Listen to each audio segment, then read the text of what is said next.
ang pangangalaga sa yamang tubig hindi tumitigil sa paglubog ng araw. Dahil sa dilim, ang mundo'y lumalawak para sa mga taong lalabag sa batas. Kaya't bago pa man sumikat ang araw, abala na ang mga miyembro ng Bantay Lawa sa Bae, Laguna. Ang Bae ay isa sa mga bayang nakapaligid sa Laguna de Bay. Ito na yung headquarters ng Bantay Lawa dito sa Bae, Laguna. Madaling araw sila nagpapatrol, kaya madaling araw din kaming dumating dito.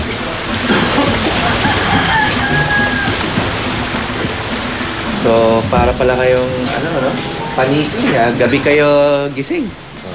Dito po sa aming tinataguyod ng sa panghuhuli ay deputize po kami ng LLD at ng BIPAR upang tuliksiyain ng ang mga illegal na yan. Suro, seket, haribok, kuryente, yung kahig ng suso, kahig ng tulya. 2 bangka ang roronda ngayong umagang ito.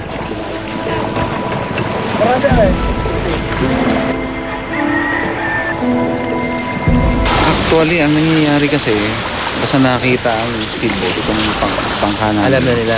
Tatakbo na yan eh. Tatakbo na yan. Kaya doon ang habulan eh. Hinahabol nyo. Talagang habulan. Hindi sila huminto eh. Maopera lang yung kanilang bangka, yung motor nila tumirik na.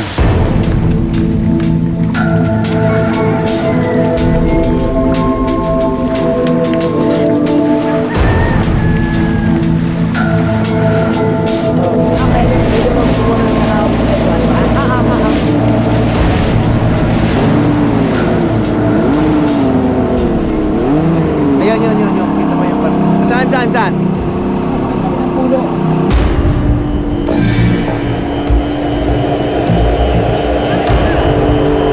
Sige!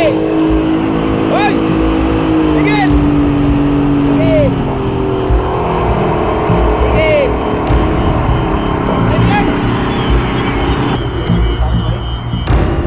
Pinapakain yan sa itik. So paano yan hinuhuli? Meron silang pangahin. Bakit bawal yan? Pinungaho eh. Kung may damo o bato-bato ang pangitlogan ng Isda. isda ay nawawala. So paano papakainin yung mga itik nila? Kung... Meron ho naman feeds. Ginawa yung batas na yon, kami ang nagpapatupad ng batas, talagang bawal. Unang beses pa lang na mahuli ang mangingisdang si Mang Manuel. Bawal daw itong ginagawa nyo. Alam nyo ba yon na bawal ito? So ito lang ang hanap buhay niya ngayon, itik. Hindi na kayo nangingisda. Hindi na po, naubos. Pinapunta si Mang Manuel ng mga Bantay Lawa sa headquarters. Ere sa bigubo.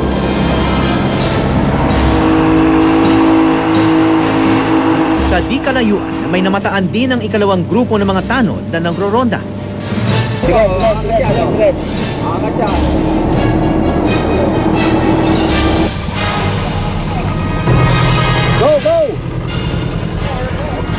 Huli na sa huli. Para isang ano na lang. Hoy! Amen, lapitan daw natin yun, baka tumakbo. Ito, huli na to eh. Ito si Charlie. Hop! Wag papaanda rin! Ito huli na to. Oo, nahuli na yan. Yung naka-life jacket na yan, yan ang kasama nila sa Bantay Lawa. So ngayon, pupuntahan namin yung isa pa. Baka tumakbo raw.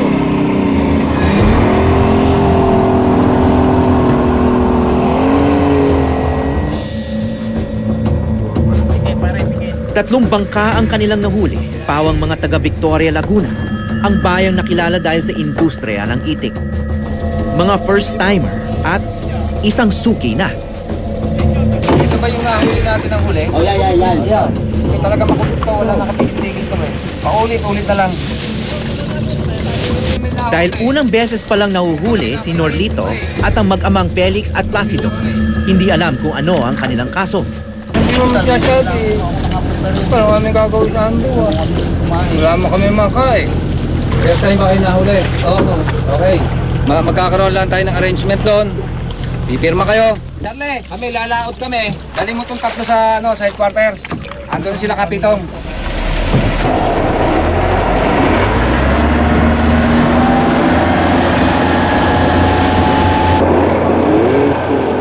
Pinasunod ang mga nahuling bangka sa headquarters ng Bantay Lawa. Ang tanod na si Chard, pinagbantay sa mas malaking bangka na suki na sa mga kulihang gaya nito.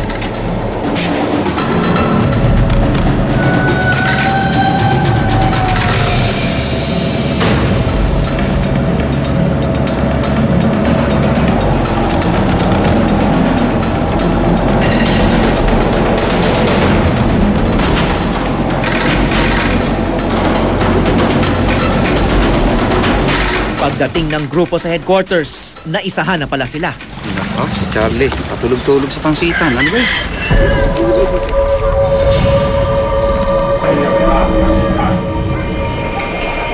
Hindi malinaw kung bakit umalis sa binabantayang bangka si Charlie. Ang malinaw, ang siyang paulit-ulit na nagkakahig sa lawa. Malaya pa rin. Naisahan ka, Charlie. Doon ka na nakasakay. Ito mga sinusunod lang eh. Ano nangyari? Nakatakas ako. Bakit? Eh, hindi ako pinasakay kay Mambuyo eh. Hindi mo alam na tatakas? Hindi ko alam natatakas.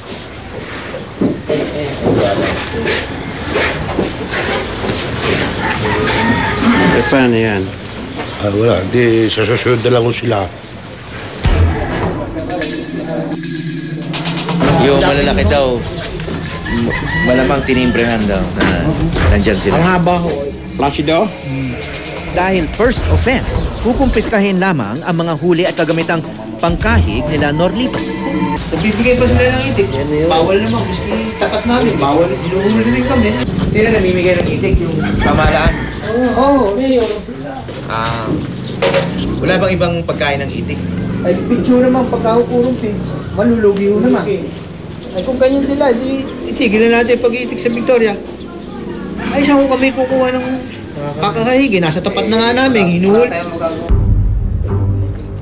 Sa umagang ito, natuklasan naming hindi nalalayo ang sitwasyon ng lawa sa nangyayari sa lupa. Kulang-kulang ang bantay. Ang kadalasang pang nahuhuli ang mahihirap. Habang ang malalaking isda ay nakakawala.